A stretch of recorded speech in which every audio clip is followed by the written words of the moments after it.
Hi, everybody. Welcome to this week's show.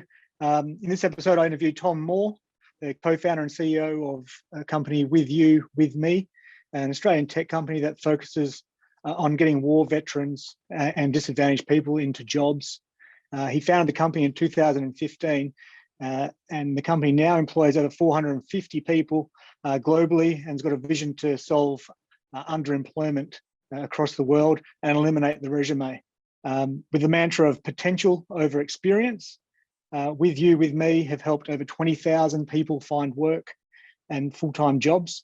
It was really great to have Tom on the show. He had some really different insights and is a really humble guy. And I really respect the way he's gone about building his business, even though he'll tell you that business is not his thing. So I hope you enjoyed the show and feel free to share it with your friends and family. I'll get you to kick off, Tom, and just tell us a little bit about your business and give us a bit of background and how it came to be. Yeah, no problem. Well, thanks for having me, Dion. I appreciate it. My business is called WithYouWithMe. 18 months ago, it had about 50 staff in North Sydney. It now has 450 globally.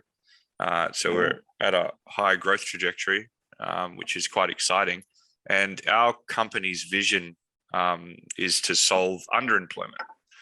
So that's a really complicated way of, we'd like people to get jobs based off their potential, not experience. So what we've developed is a software as a service tool that tests your aptitude in 90 minutes, matches you to a technology job, trains you in 140 hours, and gets you a salary of roughly $89,000 a year with no previous experience in technology. And we train about 42 occupations, from software development all the way down to cloud engineering.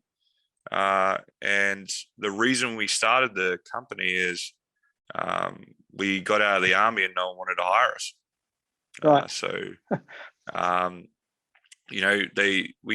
I did about 200 interviews when I got out of the army. Every time I did an interview, they would tell me they would like to hire veterans because they're on time. That's like describing an accountant as boring and a doctor as clean as their main skill set. And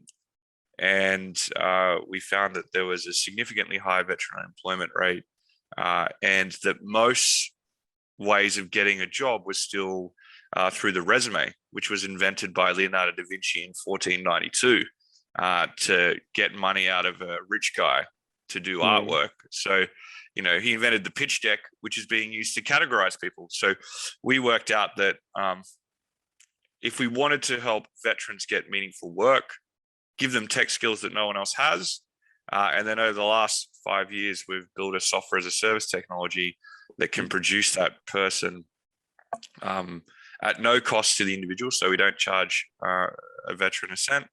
And can get them a job in 142 hours at some of the world's leading companies, which is really exciting. And now we don't just help veterans, we pretty much help everyone, people that are neurodivergent, so they could have autism, people that are unemployed, people that are migrating, or people that have lost jobs due to automation and transformation. So that's a little bit about us, a little bit about me.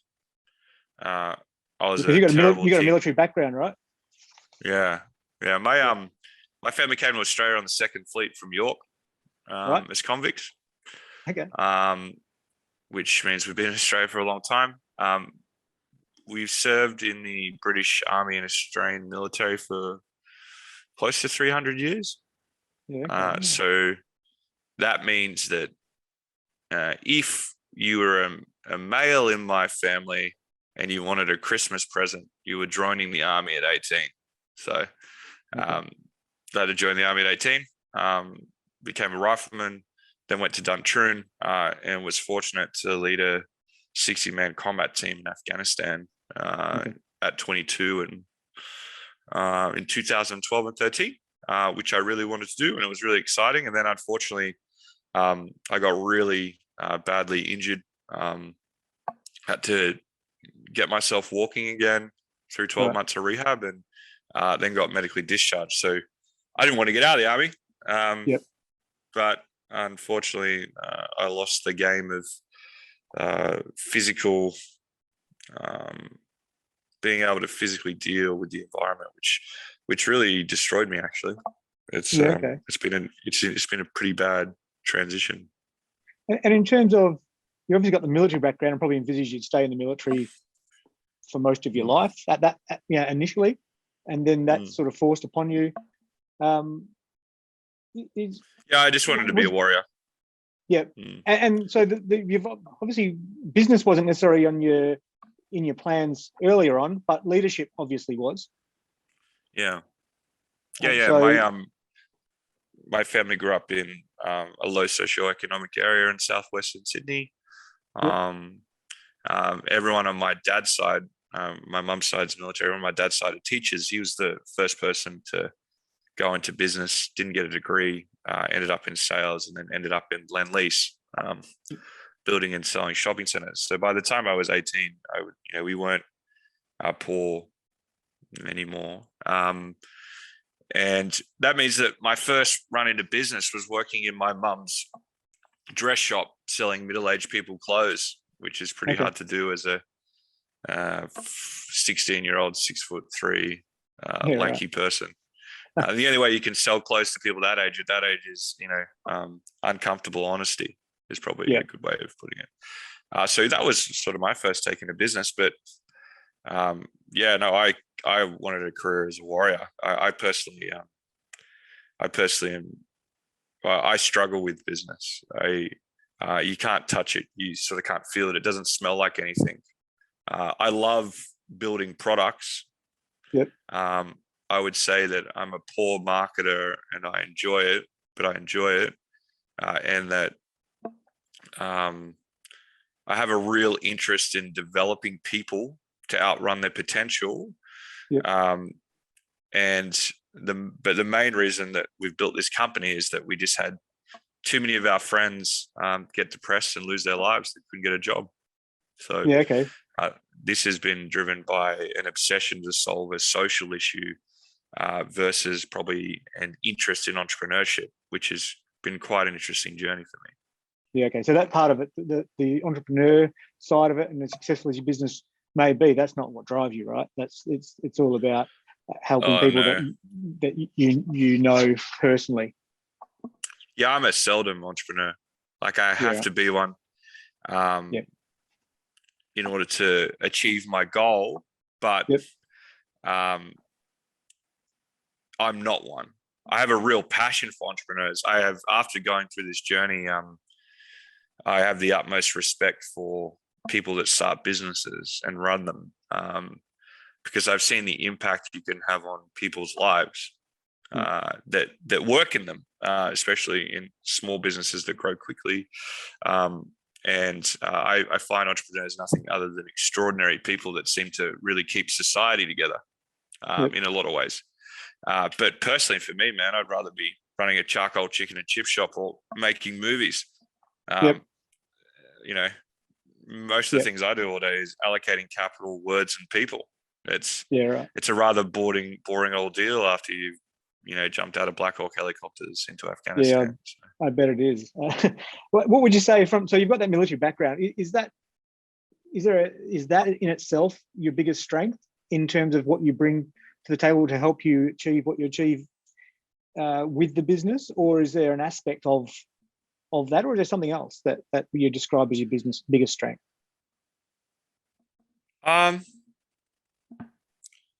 Well, I don't have many strengths at all. I'm pretty bad at nearly everything. I would say that originally people thought my biggest strength was storytelling and sales, but if you look at my data, I'm actually really bad at conversions. So, so like I'm really good at getting a meeting and entertaining people, but I'm not good at converting. I might convert a lot more because I'm doing more meetings, but my actual numbers are shit. So, my biggest strength is just isn't an actual skill. It's probably just an unstoppable willpower. I'm not really the smartest person in the room. We test aptitude. So I know I'm rather ordinary in aptitude compared to some of my staff, probably the most ordinary. And, I have no natural network, no previous experience in the sector that I've built our product in. And I'm completely on the contrary with my view. Most people want to use big data AI to find a needle faster. And I'm saying, let's just create more needles through a different tool set. So, the only thing that I would say I have a strength for is just, if you're on the contrary and you run a disruptive business with no experience and no network, you just sort of have to have an unstoppable willpower where you will not quit. And I haven't always had that. I quit once in the military and my life fell apart. So, which is how I got my injury. And ever since then, I've sort of had a never quit rule. And I would say one of the main reasons we've survived the last 6 years and scaled our business is just the willpower. There's a relentless willpower of getting it done, not succeeding, getting it done in terms of getting rid of this fucking resume. It drives me wild that we still use it. It needs to go, and that's just what I'm completely obsessed by. And the one thing that sets me out against probably my peers and my colleagues in my team is that I just keep going. Yeah. Well, that's probably the most important thing, right? Because if you don't have that, business doesn't get to where it gets to, because there's always points along the line in business where it is hard or things aren't going the right way. It's just eating glass, hard. mate. Hey? It's eating glass all day, every day. And that's why I have the utmost respect for people that are entrepreneurs that are passionate about it, because, why you'd want to do this multiple times in your life is insane. I hate it. It's crazy. Well, so running a business, you've got your biggest strength, which is obviously refusing to quit, and just the drive to keep on going in spite of everything else, which is, in a lot of cases, I think is half the battle. Because if you've got someone like that on your team, that's the person that leads everyone else when everyone else wants to quit as well. That's the person that drags everyone forward, right? So it's easy to underrate that sort of thing, but it actually isn't just one person who refuses to quit. It's that the impact that person also has on the entire team. So that's obviously huge. You've listed a whole heap of things you're not good at. What would you say the biggest or your biggest weakness is, and how do you overcome it in the business sense?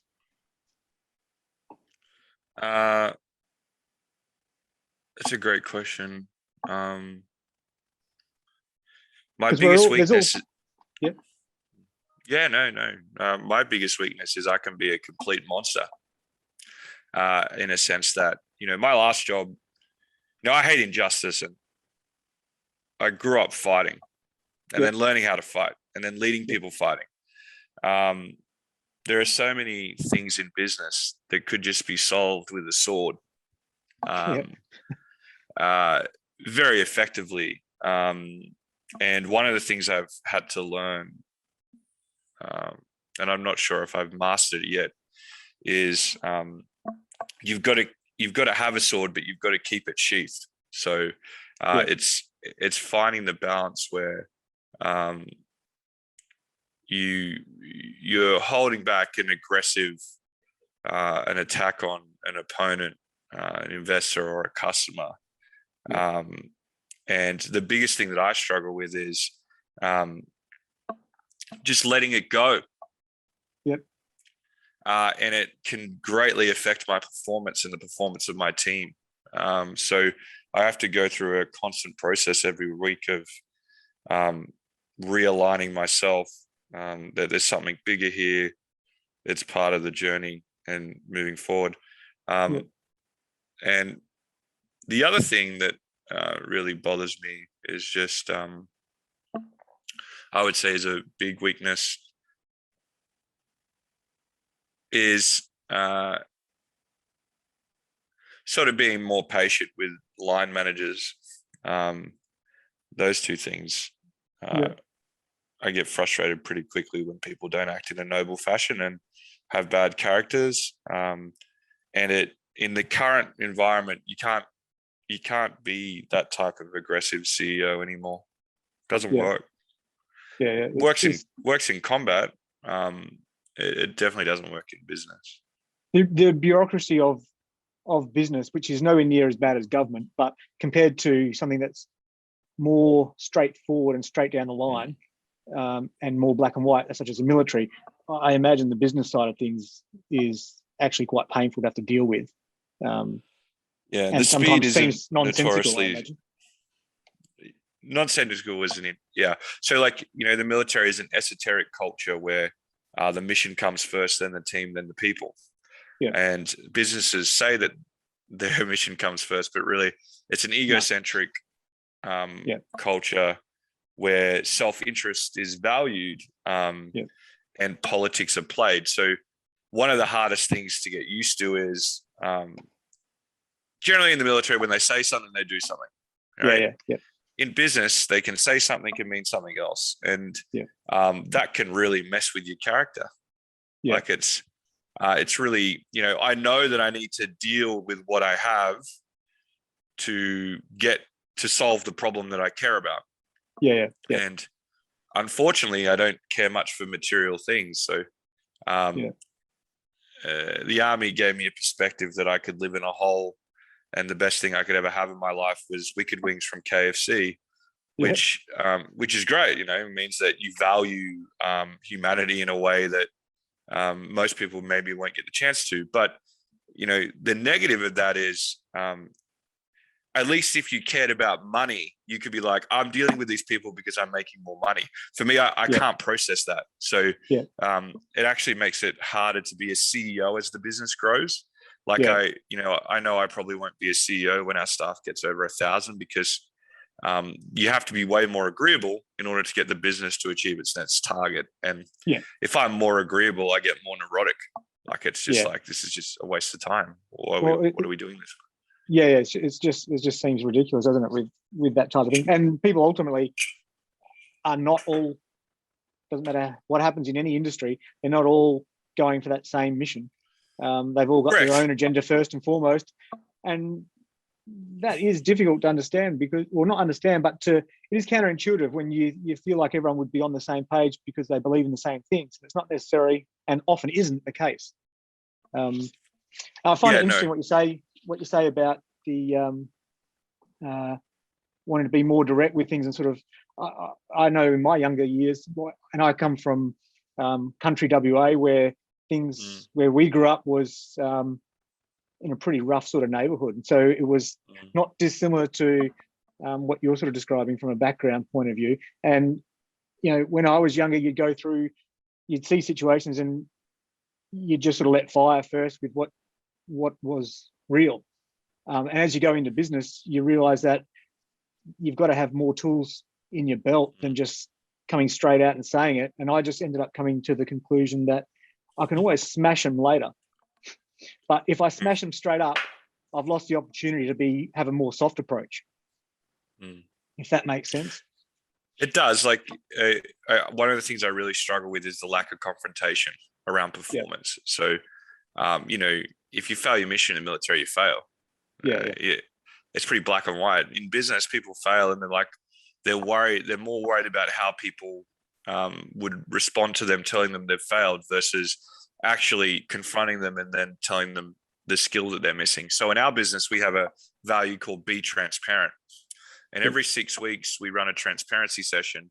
And in that session, you tell everyone how you let the business down, who you let down, who let you down, and who you're proud of. And then we ask the whole company those 4 questions. And we learned to do that in Afghanistan. And the reason we learned to do that in Afghanistan is that after every mission, we would ask each other how we could improve, because you would have to admit something that you did wrong. And if you didn't know the answer to the problem, someone else would. So then you would stop doing it. And the other thing we learned was, if we didn't speed up our learning model, then a bunch of dudes with rifles, even though you've got billions of dollars worth of equipment protecting you, can still beat you. So one of the things that we've been able to develop in our company is that transparency value, which actually has led to its growth. One of the key indicators of its growth is that culture. But it doesn't mean that our customers have it. It doesn't mean that our users have it. And it doesn't mean that our investors have it.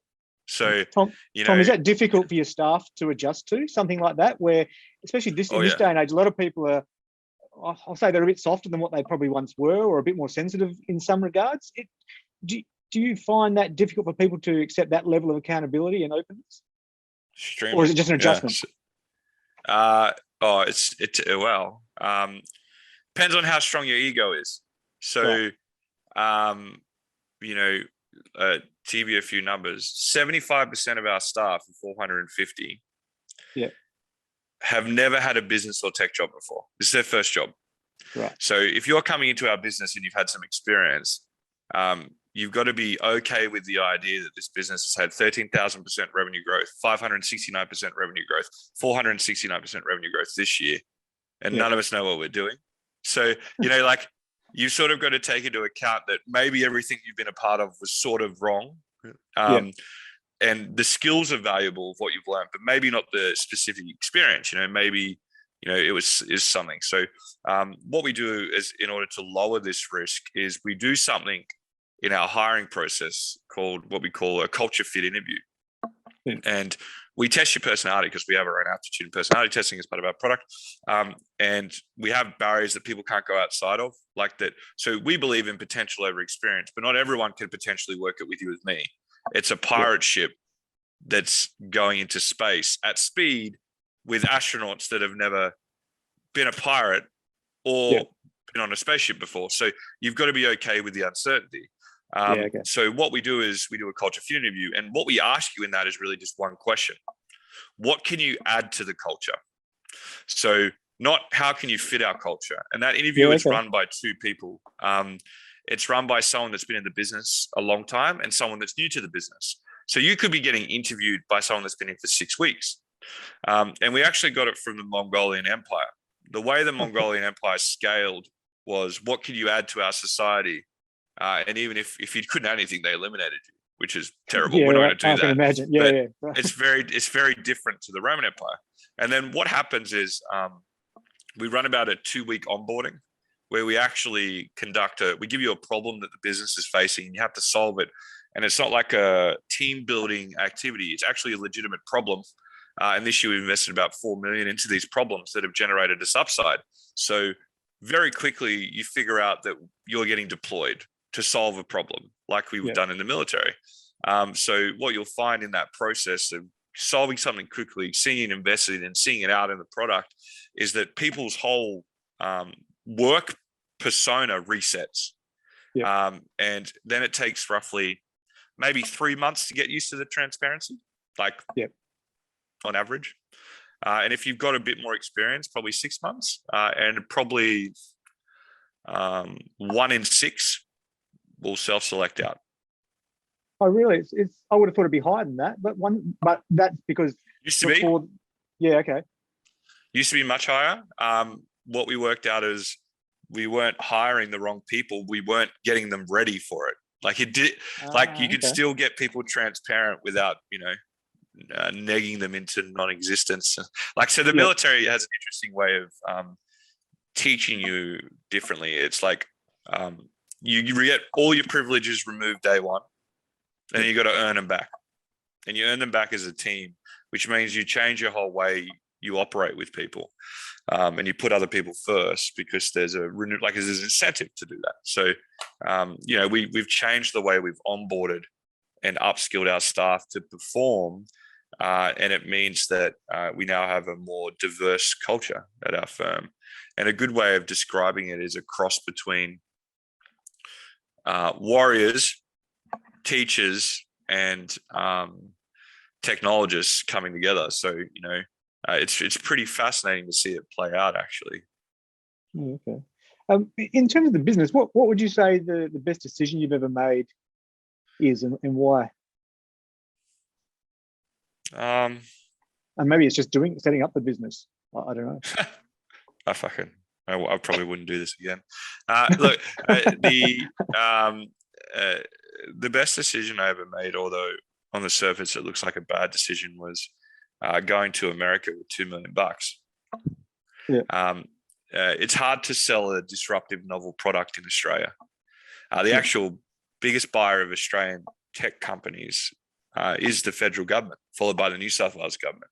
So a lot of our businesses don't buy Australian, and it's pretty upsetting. It's a little bit of tall poppy syndrome, but it's also a little bit of first generation tech entrepreneurs. Yeah. There's now a second generation. I would consider myself in the second sort of generation of those sort of tech companies that sit within software as a service. And there's not many people that have bought Australian products, so it's all relatively new.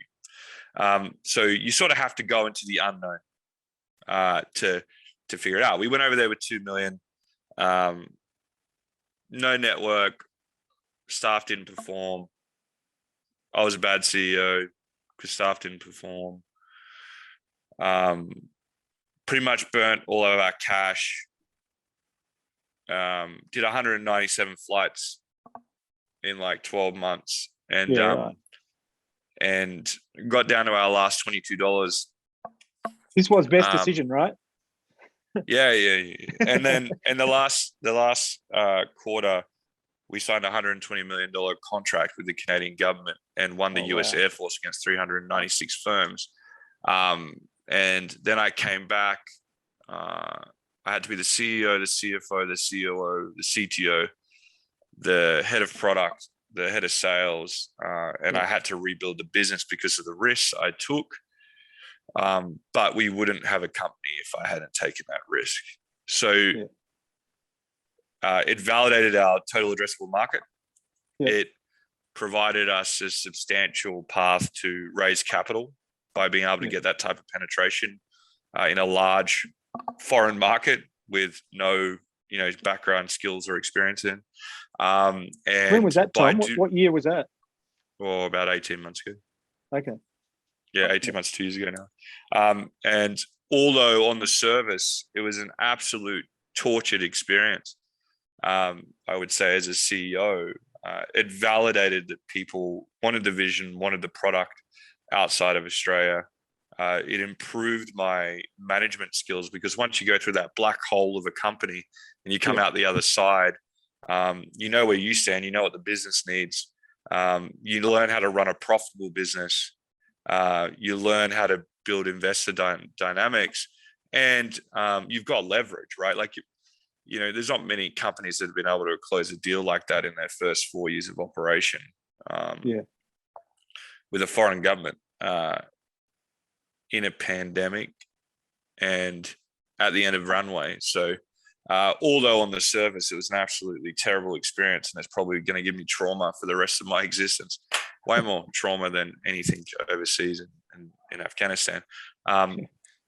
We wouldn't have survived without a bold move into the unknown like that.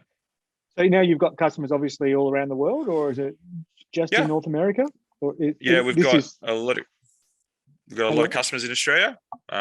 We've got North America is our second biggest market, and right now I'm in the United Kingdom, which we've just acquired our first 3 customers here in the last 3 months. And that sort of growth, is that organic, or did you bring on VC or that sort, or can you tell us about that type of thing? Yeah, so we've raised about 25 million. Okay. The business is still majority owned by its staff, which is great. We have an end of year target of that 100% of our staff will be shareholders. So one of the things that we do really differently in the current market to attract talent is ordinary equity is earned for not just revenue and profit optimization. It's also earned for helping another staff member become a shareholder, training another staff member, and building product. So anyone in our business can earn ordinary shares just by doing their job well, which has actually driven productivity sky high in a market where productivity is low. So we've got 3 high net worths, probably about 30 sort of smaller seed investors that were probably former executives, and 1 institutional fund. And we're currently raising about 50 million at the moment to drive about another 800 million in revenue bookings in the next 2 years in the markets that we play in. So our business is at a point where we know our flywheels work. We know our growth drivers that sit behind them. And we're now engaging top tier capital to support market penetration in North America and the UK. Yeah, okay, that's awesome. That's what's next for the business? Like once you've raised that, where do you take it from there? Obviously, you're thinking global. Well, wherever there's a resume, hopefully you'll see our software replace it. Yeah. Yeah. That's my audacious dream. I think the company's got a 30-year vision of removing that. I think that's how long it'll take. I think the alternative, if we don't do it, is everyone will be selected by AI to do a job. And although the Valley believes in that future, I don't. I think removing choice is a dangerous thing when 80% of your life is spent at work. I think you'd want to be able to choose. I think you need to double down on what you're great at, though. I don't think you can say you can do everything, which is another narrative that doesn't seem to work. So I think we've got a 30-year vision. What the close target is, so 5 years, is to become the tech labor market in the Western world. So 4 countries that we play in are Australia, the UK, Canada, and the US. The tech labor market for entry-level jobs is about $80 billion. So I want probably 20% of that. Yeah. Right. So my goal as a CEO is if I get 50,000 people trained a year and 10,000 people into jobs, that's plus $1 billion in revenue for us. So I reckon I've got roughly about 18 months to 24 months to achieve that. And then we probably need a different CEO, which is okay because our company believes in potential over experience. And 2, I'll never sell any shares. I'm the biggest believer in the company's business model. And number 3, although our business is visionary in nature, in terms of what it's doing, and it's disruptive in nature, and it's, it sort of adopts that similar model of Apple not wanting IBM to design computers. Like we don't want the Valley to be building applicant tracking systems, or the Germans to keep building HR systems that are just boring, tasteless, and codified. I'm not a visionary. So, I would say a key difference between me and guys like that, other than them being extremely more successful, is that those true visionaries actually enjoy building products and enjoy building businesses. I don't. So for me, I've got to hit that target, get the company plus $1 billion in revenue, and find the right executive team and help them outrun their potential. That's my main job for the next 2 years. Well, that's awesome, and it's massive potential, obviously, and you've already executed so well on it. That's huge. What's the best advice you're ever given along the way? It might not be in business either. It could have been back in the military. You've got to become the fool before you can be the hero, is the best advice I've ever given. And maybe it's a really simple way of saying that if you don't bound forward in a foolish manner, you'll actually never get anywhere. And one of the things I've had to learn to do is know when to be the fool and know when to be the hero. And it's pretty circular, right? Like, I have to be the fool coming into the UK.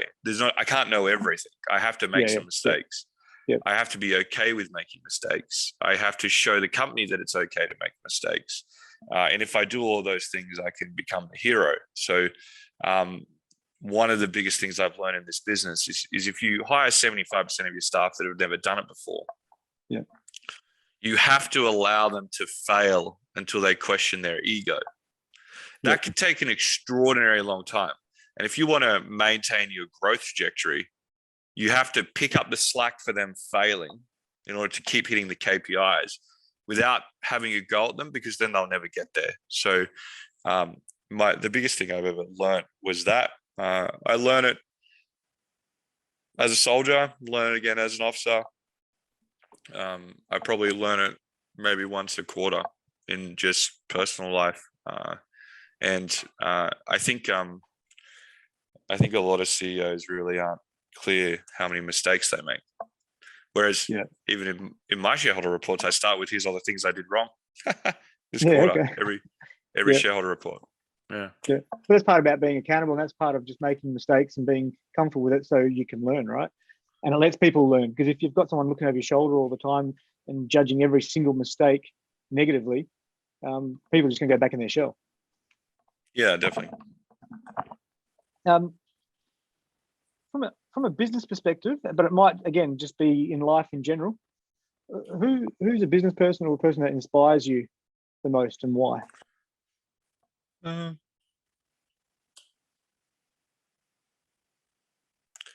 person that's probably inspired me the most is my father. Okay. In business, which is interesting. You got a guy that has no education, gets expelled twice, gets his whole family out of poverty. Yeah. And one of the things I really admire about him, and I've learned it in my business, is back long-term growth and profit over short-term returns. So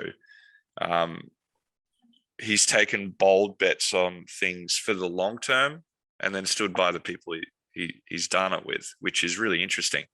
The second thing he does, he spends probably like 85% of his time helping people develop, even if it wasn't in the best interest of the organization he worked for. Yeah. So that, to me, I haven't really seen replicated anywhere else. Most people I've dealt with in business is when they're mentoring someone or developing someone, it's about control. Yeah. It's not about helping them achieve their full potential. And I think maybe it's because how he grew up, or maybe it's because someone gave him a chance, but he has been relentlessly focused at helping people that have worked for him outrun potential and giving people second and third chances, which I don't think many people do anymore. Okay. I get the helping people go to wherever they're going to go. If that takes them out the company and beyond, then that's great. The second or third chances part, though, I'm interested in what that means. Like, as in, if they make major mistakes, big mistakes. Yeah, okay. Like I have something in my interview process that I'm okay with people that are on their fifth chance. Right. So, it's an interesting thing, right? Like, I think people don't realize that some things in life are created by you and some things aren't. And sometimes you can react really poorly to them. So, one of the things I took from him is he could see the potential for people who needed redemption. Yeah, okay. And I look for that in our business. I've hired people that I reckon out of my last 12 out of 18 management hires, I was told not to hire them by the rest of them. Oh, really? Yeah. And my sort of comment on it is it was either because they couldn't see the potential or they couldn't see the strategy, but there was some in there that just need redemption. Yeah. See, I would have thought I haven't been a perfect citizen. Yeah, okay. I like the way you phrase that, where you're talking about redemption. That actually, I get it when you say that. When you say like giving people a chance, it's sort of like it implies that they've. I'm not one of those people that typically give people a chance, but when you say there are people out there who deserve or are seeking redemption, I understand what you're saying, and that really resonates actually, because those people are often more driven than anybody else to prove what they did wasn't who they are, or to make amends for whatever they did in the past, or they know what they did was wrong. That's the big thing with redemption versus a chance. Okay.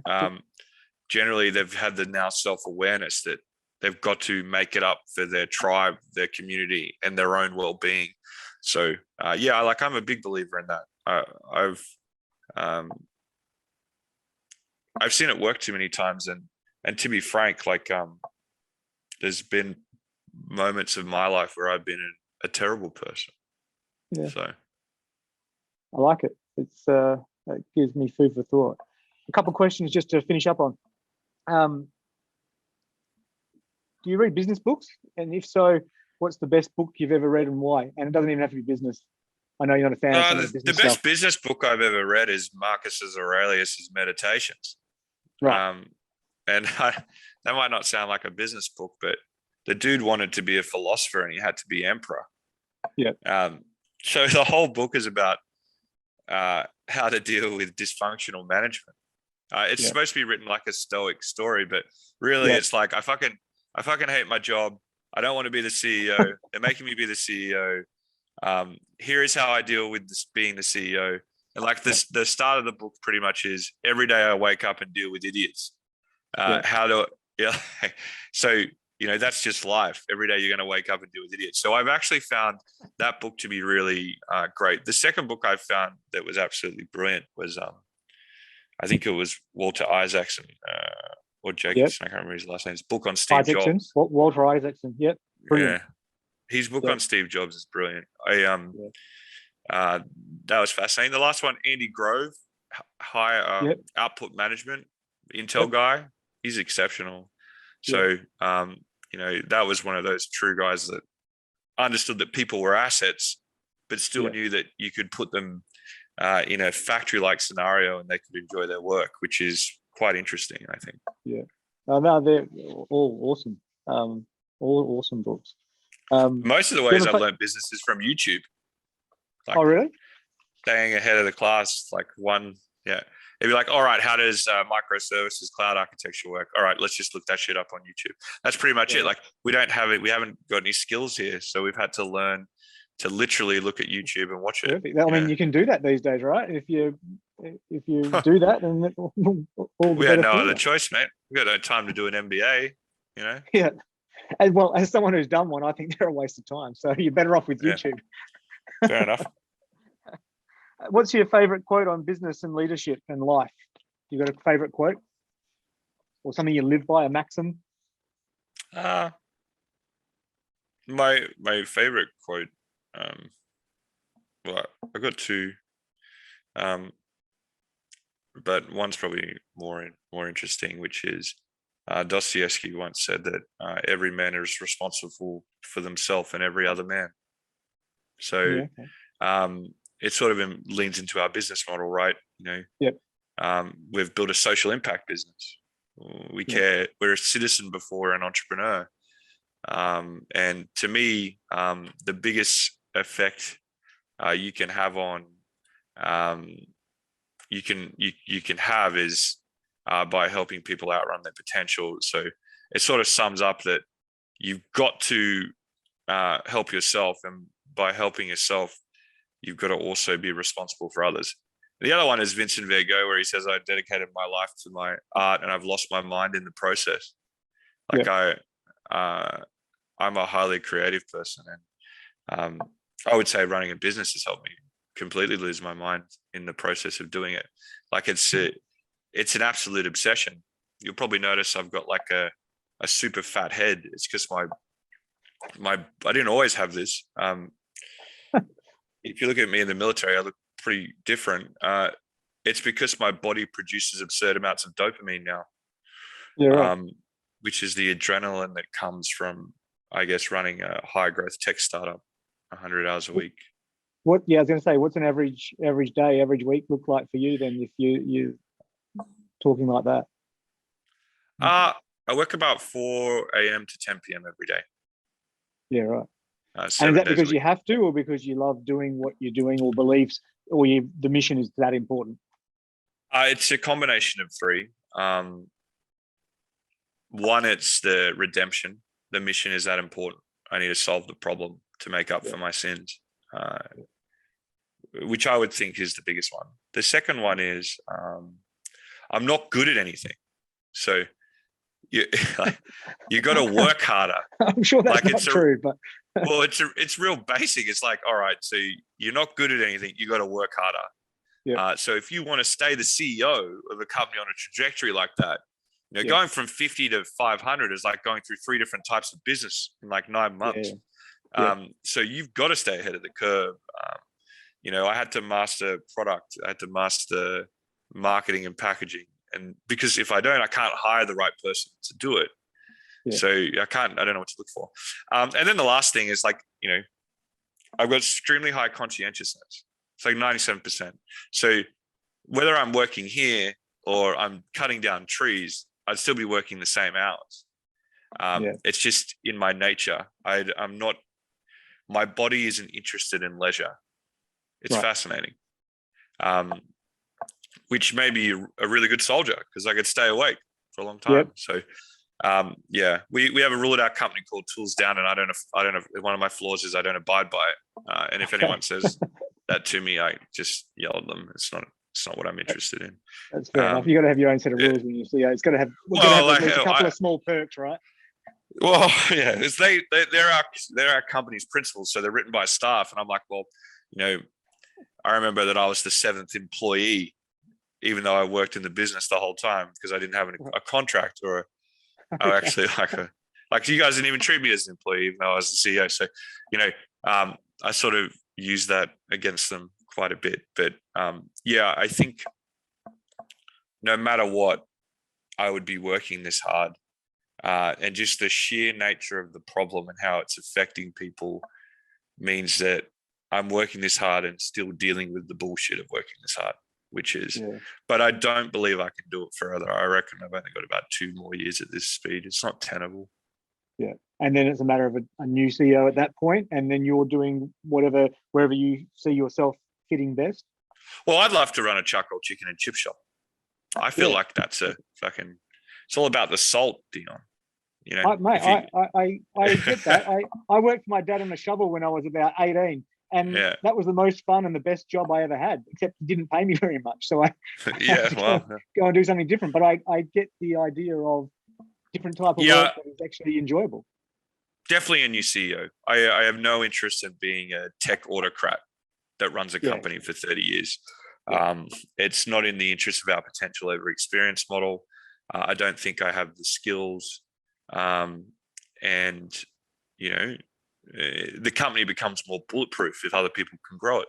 I think it's a testament of an entrepreneur to build a company that can be run by others. I think that's the real model, right? Like if you can build a company that can be run by others and survive capital markets, you've pretty much built a business that can keep growing if you've set the culture correct and the vision high enough. Yeah. No, that's awesome, Tom. Thanks very much for sharing all of that. That's been really great and really interesting to see what you're doing. Incredible work too. Like that's awesome. Thanks very much for your time, and I look forward to catching up again soon. Awesome, mate. Thank you. Thanks, Tom.